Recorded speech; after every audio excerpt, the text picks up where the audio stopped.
Television.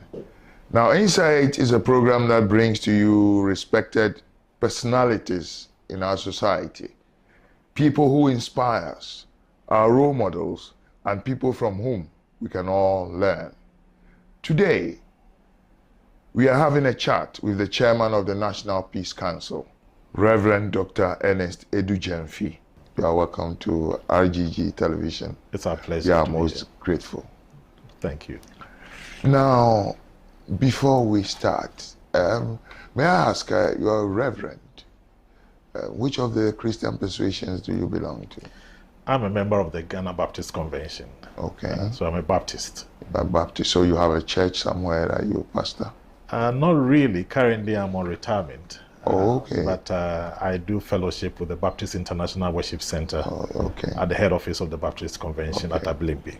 Now, we'll begin with just a little bit briefing on what the National Peace Council is all about. What do you do? Well, by the act that established the National Peace Council, we are mandated to prevent and resolve and also manage conflicts in this country. Basically, this is the responsibility of the National Peace Council. And we do this through the national board and the regional boards that we have, or councils that we have in all the 16 regions of this country. That looks like a tough job, because you don't only mediate in political conflicts, you also mediate in traditional conflicts and all other conflicts that need some mediation and some direction of how peacefully we can resolve that. How tough is it? Well, it's a very tough job. Basically, a lot of people see the Peace Council only in terms of mediating when it comes to elections. Mm-hmm. But the work we do covers a lot more areas than just elections. In the past year, for instance, we've had, for the area of politics, we have instituted what we call the Inter-Party Trust Building Platform, where we have had 4 meetings with all the political parties, 2 in our office, 1 in Ada, and 1 in Peduasi. Okay. Just to help foster a good relationship between us and the political parties. I need you to talk more on that, because it seems we only hear of the Peace Council during elections. That's correct. And that's the perception that a lot of people have. And that's why I've decided to go back a little bit to talk about some of these things. Besides that, a few years back, we also had a problem with our mission schools, the issue of fasting that came up. The Peace Council has been involved in mediating in this. The tension appears to be down now. I'm glad. But the issue is still being pursued. So we've been working on that, and just last week, we had one of the dialogues on this trying to resolve. We are almost done with it now. And we hope that in the next few weeks, there will be a release covering all the missions. And this time, we didn't deal with only just the missions, the Christian, Islamic, traditional. We brought in Shirag, we brought in the judiciary, we brought in the Ministry of Education, all of us to sit and resolve this. And I think that we have come to some point where we think this issue will be resolved. Right. We've also developed a document on hate speech to guide us in terms of how we operate within the media landscape, and also in our political discourse, to see how best we can manage the way people talk. So that guideline was launched last year. We've done sensitization for over 300 young girls in our senior high schools, also to sensitize them as to how to manage the issues of peace. We've inaugurated 40 peace ambassadors across the country who are also in charge of preventing violent extremism in some other areas of our country.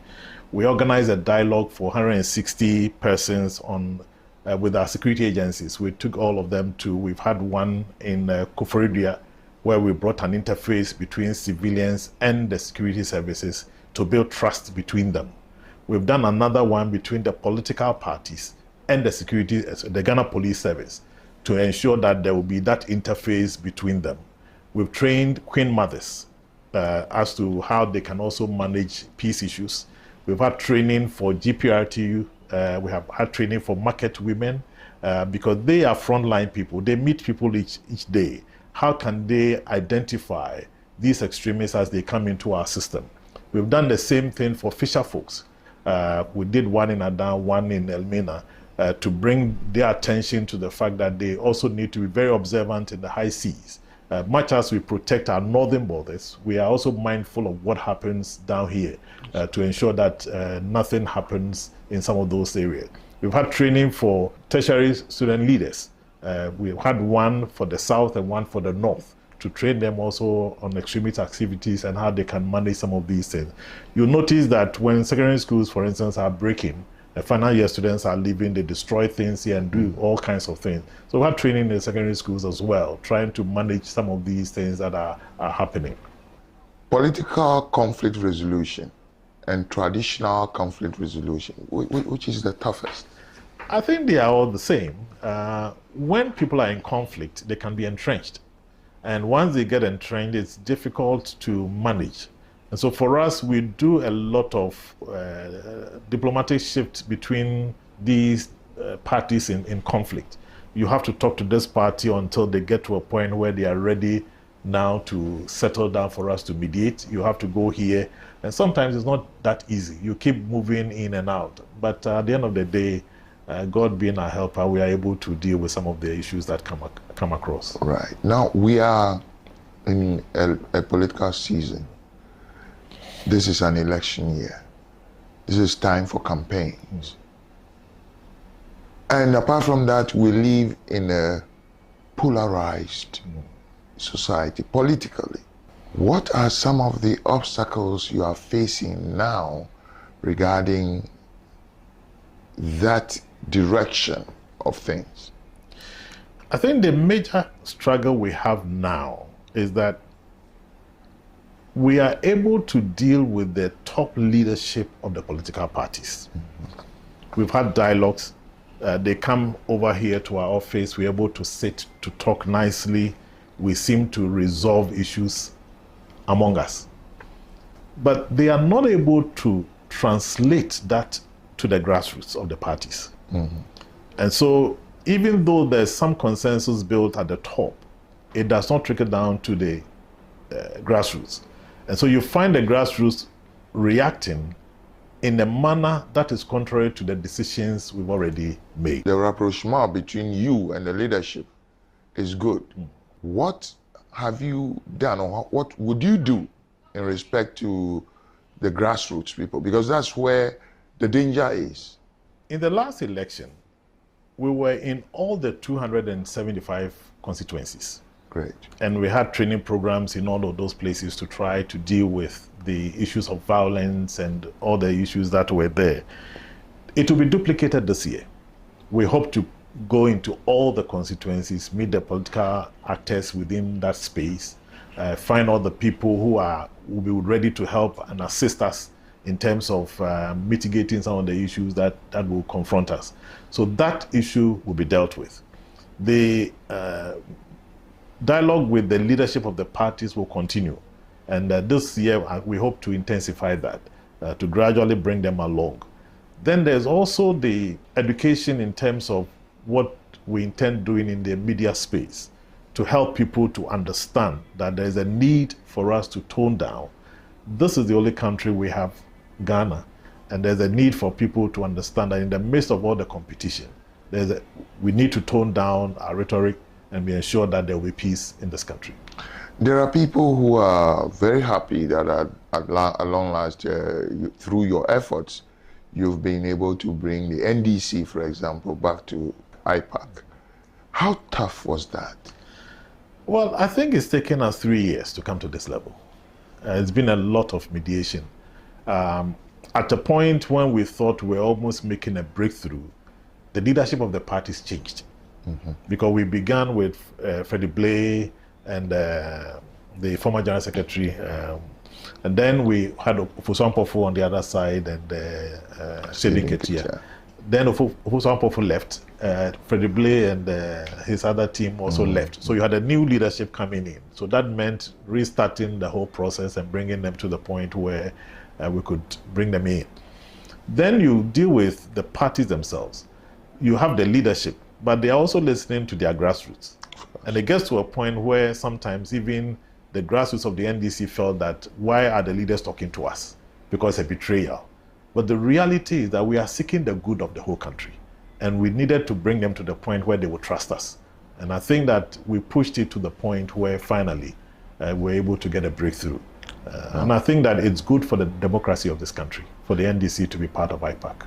Great. Now, there's a perception among some political groups, and it depends whether that group is in power or not, that the National Peace Council panders to the whims and caprices of those in power. How true is that? Let all of us know how difficult it is for political leadership, especially those in power, to influence what you do. In the first place, those in power do not have an influence on the Peace Council. It's a perception that is out there, and I think we need to clarify the position. In the first place, the composition of the council makes it very difficult to have a political influence. We have 4 representatives from Christian organizations: the Christian Council, the Catholic Bishops' Conference, the Council of Charismatic Churches, the Pentecostal and the Charismatic Council. There are 3 representatives from the Islamic bodies: Ahmadiyya, Tijaniya, Al-Sunnah. Then we come to the National House of Chiefs. They bring their own person. Then we have NGOs, then the traditional worshippers. And then the government has only 2 representation. Now, how do we influence people from all these backgrounds? It's not that easy. The choice of the chairman of the council is done by the board members themselves. We meet and choose who should be the chair of the council. So the government has no influence in terms of this whole process. It's a certain perception that people have, and it's been there for a while. Anytime a group is in opposition, they think that the Peace Council is in bed with the existing government. When they come into government, then the same group that used to be in government, who is now in opposition, also begins to think that this is what is happening. But that's not the reason. It's just a perception. But we've done the best we can to try to build trust. And that is why we've had this political dialogue platform where we bring them all together. We share all kinds of ideas. We make input into what they are doing. We make suggestions, and we all come to certain consensus. And I think that gradually the trust is being built. And we hope to carry it forward and to, as it were, reduce the misconception that is out there in the public domain. Now, this, as I have already said, is an election year. People will go out campaigning. Now, we also find ourselves in the midst of false news, untruths, loose talk by politicians and some media personnel. How tough a challenge is that for the National Peace Council? We have, as part of our program for the year, to have a session with the media. The major challenge we've had with the media is that whenever we have these training programs for them, they bring reporters instead of bringing the editors and the producers. So the reporters come, they cover the program. When they go back, they have no influence in terms of what goes on. And I remember in the last election, I think about 3 days before the election, we had a program at the Western Hotel at the airport. Best Western. Best Western. And when we talked about all the things we had done, that was at one of the major programs where we had a lot of editors there. They were totally ignorant of the things we had done. Meanwhile, we had done a lot of programs with media houses, training for them and all of those. So this year, we're looking at how best can we get some of these editors and producers to be in this program, so that they can go back and direct the affairs of the programs that are going to be. Because they are decision makers, and I right. agree with you. I mean, reporters are like men. No. And so you might write a report which is will not sit well with your editor. That's right.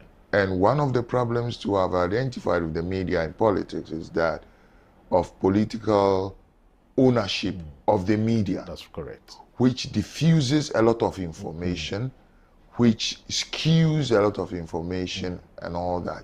Now, how are you approaching that kind of challenge? I think currently it will be difficult to do much about it because already the owners are already owning the stations and the radio stations and the television stations. So it's difficult to do that. But what we are seeking to do is to help in terms of educating them to understand that you may have your political leaning, but you must also think of the good of this whole country. How can we do all these things in the midst of our competition and still have a country to govern? Because you may turn on all the false news. At the end of the day, you win an election, and you may come back to deal with the problems that you've created. So there's a need for all of us to be mindful of maintaining the peace, the stability, and the security of our country. Any collaboration with the National Media Commission and the GJ in that direction? Yes, we have very good relationship with all of those, and they've been part of all the things we've done. In fact, when we did the launch on the hate speech document, they were all involved. They made a lot of input. So we work with them, and we hope that we'll push it. We've had a lot of discussion with the Media Commission. I think you notice that they were in Boko, for instance, trying to tone down the tension in there. These are all part of the discussions that we've been having, and we hope that we'll carry it forward. You are watching Insight on RGG TV. You can also watch us on Facebook at RGG News, or you can follow us on all our social media handles on at RGG News. Watch Insights this and every Saturday at 4 p.m. on YouTube at RGG TV and on Facebook at RGG News. Welcome back. You are watching Insight on RGG TV, and you can get us on Facebook at RGG News, or you can follow us on all our social media handles at RGG News. Reverend, welcome back. Thank you very much. And my question to you is, how difficult is conflict resolution in the traditional arena? Because that one deals with where we come from, who we are, and not the party we belong to. How difficult is that? Before I mention specific areas.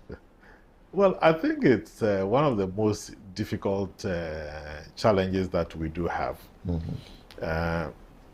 Currently, we have over 131 chieftaincy cases. You're dealing with? Yeah. Wow. 100 and what? 31. Damn. That is what has come to the Peace Council. At the last security meeting, I think we're told that we had about 490-something cases of chieftaincy issues across the country. You don't say? Yeah. So we are dealing with some critical issues across the country. And sometimes, unfortunately, we focus more on the politics and forget about other things that are happening within the country. But the Peace Council has been involved in some of these things. You'll recall one between traditional worshippers and chieftaincy, between Perez Chapel and the Volta and the Summit Traditional Council. We had to go in and finally got that issue resolved. And so that we had peace there. We've had the conflict between the Mo chieftaincy conflict. The Peace Council had to go in. Now the regional peace councils are all involved. The Mole. Yeah, that's right. We've had all those things. Kandiga Doba became another issue very close to Boko. That also became a major issue. Somehow that issue is resolved now. And there are a lot more. In the Bono areas, we have in Kwanta is there. All of these things are coming up. And we doing the best we can to liaise with the House of Chiefs and then the Ministry of Chieftaincy Affairs. Because sometimes our mandate does not allow us to go deeper into some of these issues. So we liaise with them, we pass on the information to them, and ask them, what can you do? But we keep monitoring those things. If it gets to a point where we begin to feel that this one is beyond them, we create an intervention. But we also work with several other people in terms of these things. In the Boko conflict, for instance, we've used all kinds of means, and currently liaising with the Otumfuo committee to see what can be done. I was coming to the Boko one because it seems to be the toughest nut yet. You people need to crack, as the Peace Council needs to crack. Now, I know it is tough, but where are we currently? We're still talking. We had the Boko inter-ethnic advisory committee that existed several years ago. That helped to mitigate the problem that we currently have. And anytime that issue came up, that committee met, because they're coming from different parts of these groups that are feuding now, and then they were able to resolve it. But then at a point, that whole committee work broke down because some of the people pulled out because they were now aligning with their side of the ethnic group. But we've been able to get them back. We are hoping that now that they are back, we'll gradually use them to find a way to deal with the issues. Now, how deeply is politics entrenched in this whole conflict? Because there are some people who think or have the perception that politics also has a role in what is happening in Boko. Well, in a way, that could be true, because there are a lot of political actors who are members of these two major tribes, Mamprusi and Kusasis. And so sometimes you are not sure whether they are speaking as neutral people or as politicians. Right. So that creates a big conflict. Now, because they are also in those groups, they are also playing into that whole thing. And because politics is about numbers, if I find anything that I can use to your disadvantage, I'll make use of it. Mm-hmm. And so you find all those nuances running through this whole conflict, and that makes it very difficult. Mm-hmm. There's also the perception that Mamprusis are more NPP, Kusasis are more NDC. It's a perception, but it has fed into this whole thing.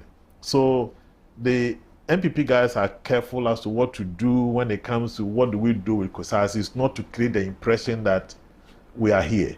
In the same way, this is playing out. So this whole thing is quite difficult for us. But we have not given up. The most important thing is, first, how do we maintain security in a place? And I think that we've gotten to a point where some criminals have gotten into the middle of this whole situation. Because you ask yourself, why would somebody just shoot at market women who are going to do their normal business? Why would somebody attack a bus? I mean, once a bus is running around a place, we have all kinds of people in there. So why would you attack a bus? But all these things have, because criminals have gotten into the middle of this. But because of the nature of the conflict, sometimes it's also difficult to deal with these criminals, because I'm not sure if you touch them, another group will think that, well, they are part of us, why are you attacking them? But we need to deal with the criminality of it.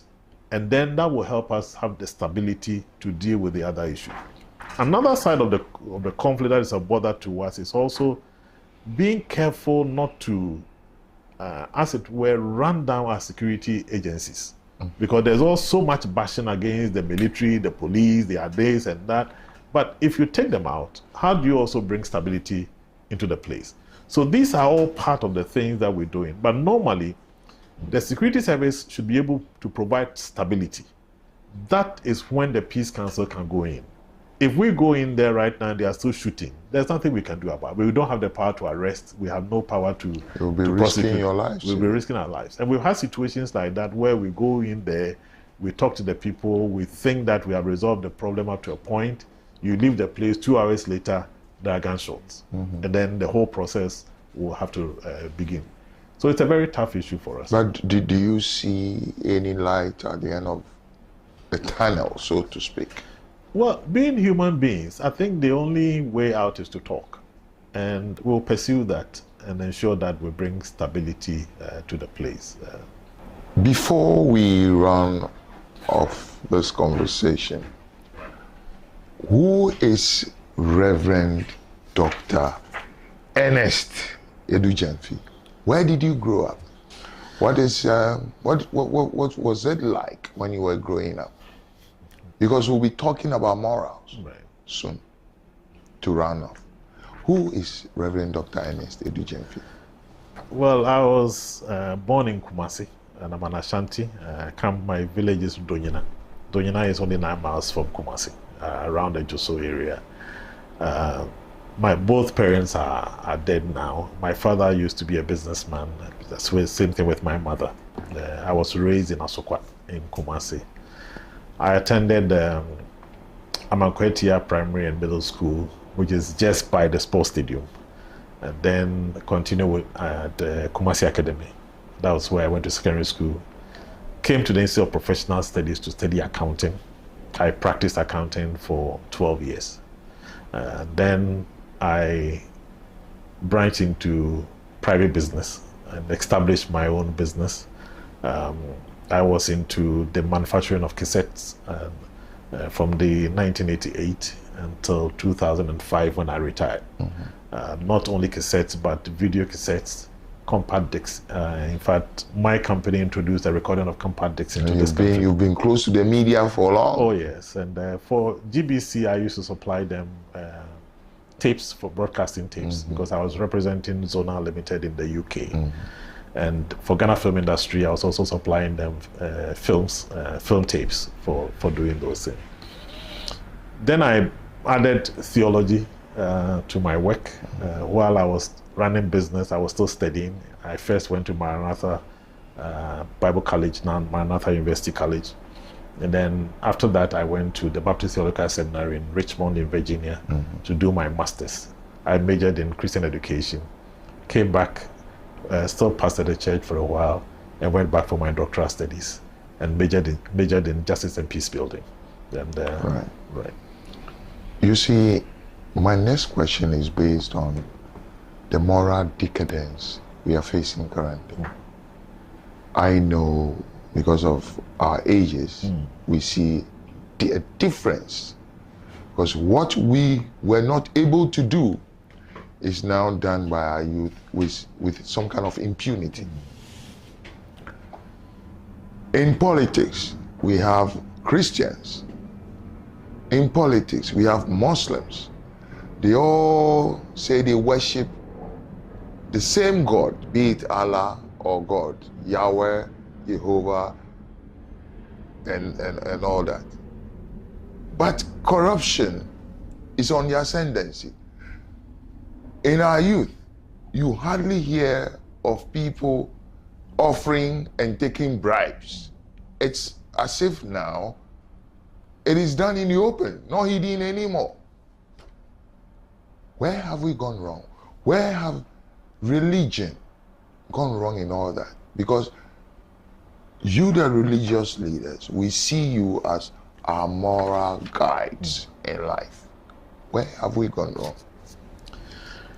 I think that the challenge we have is multifaceted. The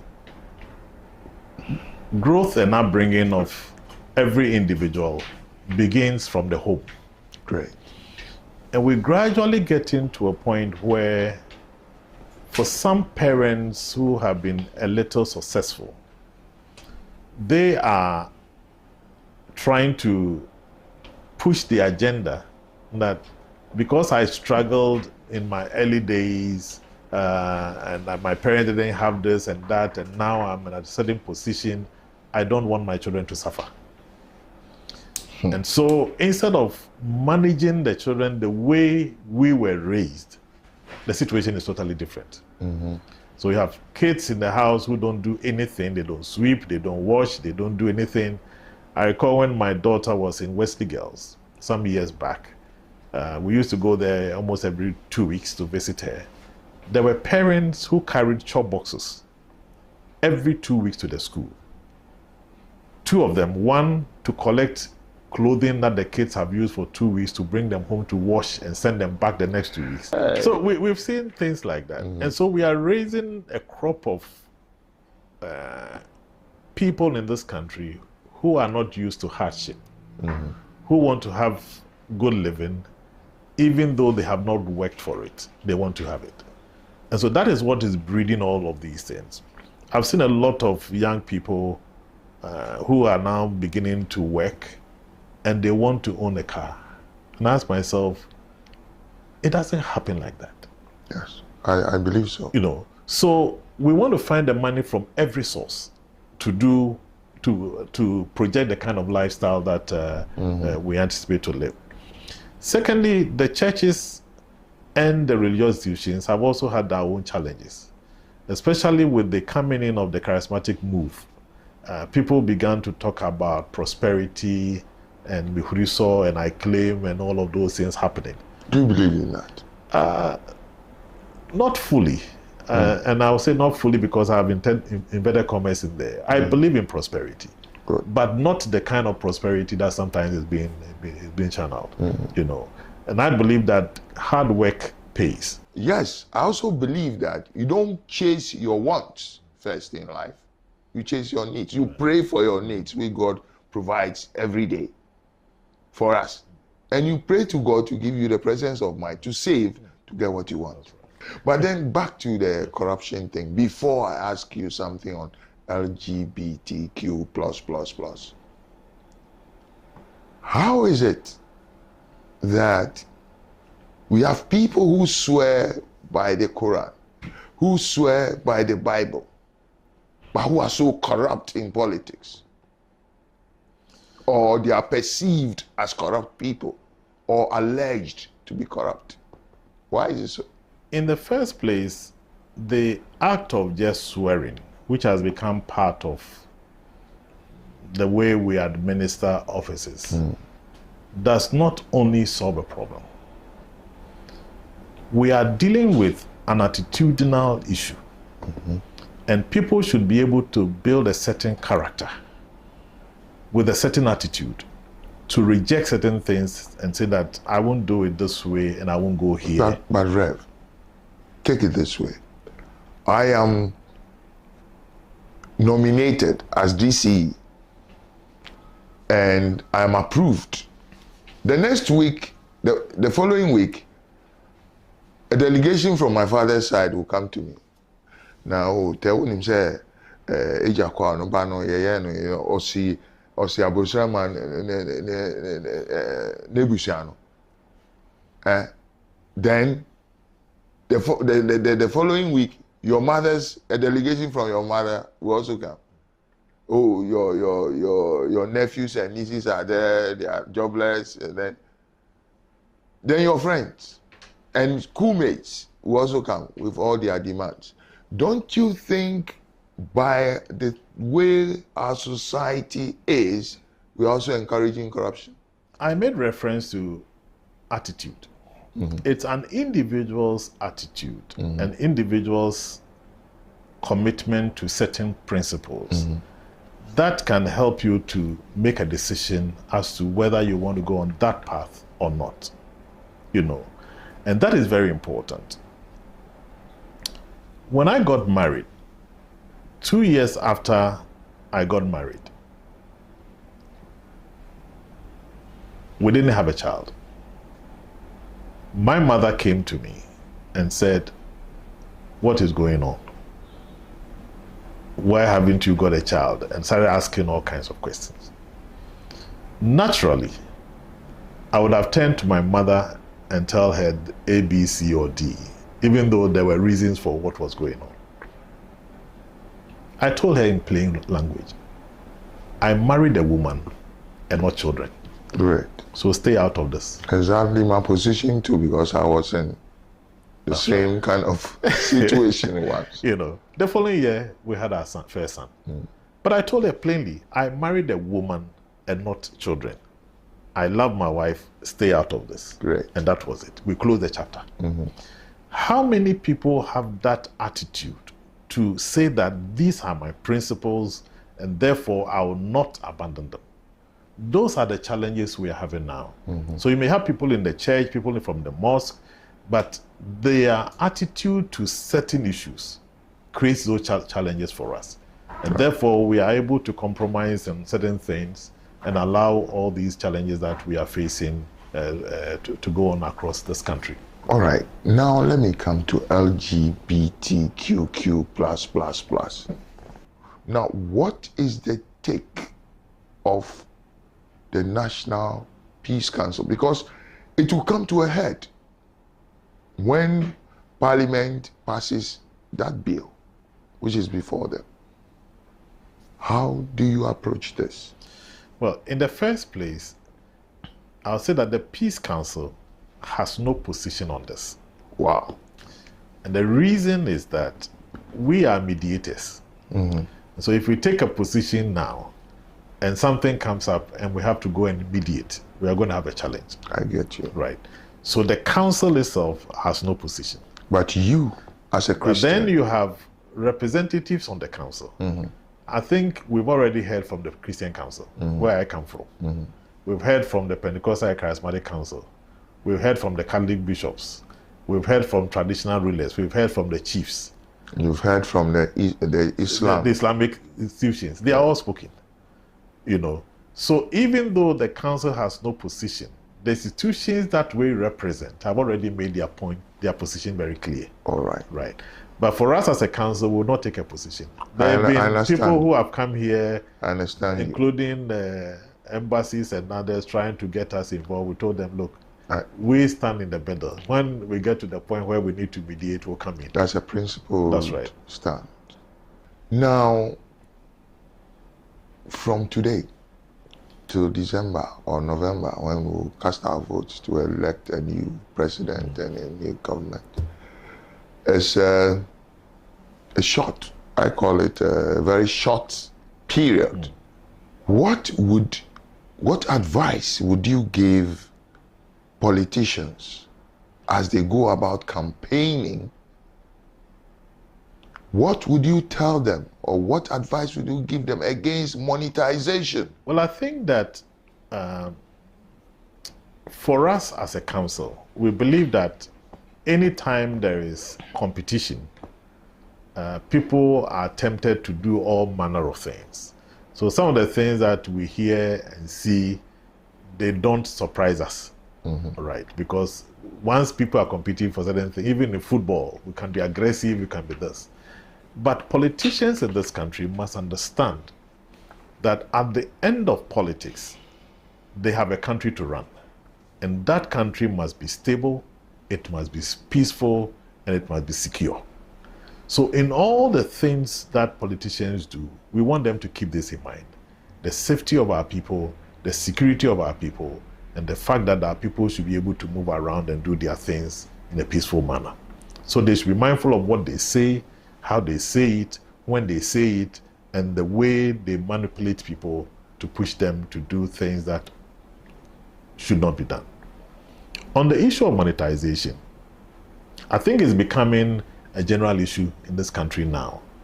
Now, what that means is that we are no longer choosing people who are competent to handle the affairs of this country, but we are choosing people who have the money to pay into a position.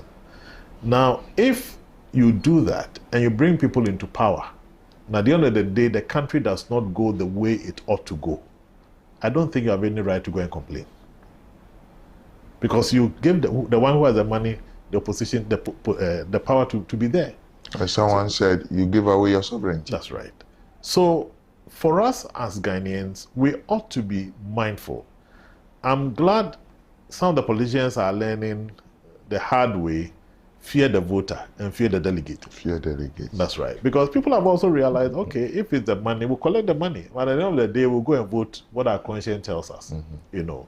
And for some people, this is their cocoa season. They open their arms. Let us put out the message that is convincing. What do we do for Ghanaian people? What do we do for the youth? How do we reduce the burden that we are carrying as a people? This is the message that people should be listening to, instead of following the money and the things that come along with it. Thank you very much, Reverend Ernest Adu-Gyamfi, for giving us your time for us to have this chat on national issues. Thank you so much. We're grateful for the opportunity. You've been watching Insight on RGG TV, and our guest today has been the chairman of the National Peace Council, Reverend Ernest Adu-Gyamfi. We've had a fruitful discussion, and we hope you keep on watching Insight, because on Insight we bring you the best in the kind of personalities we have. We bring you role models, we bring you people with the intellectual capabilities to advise and guide all of us along the path of national life. Thank you for watching Insight on RGG Television. My name is Tekiche.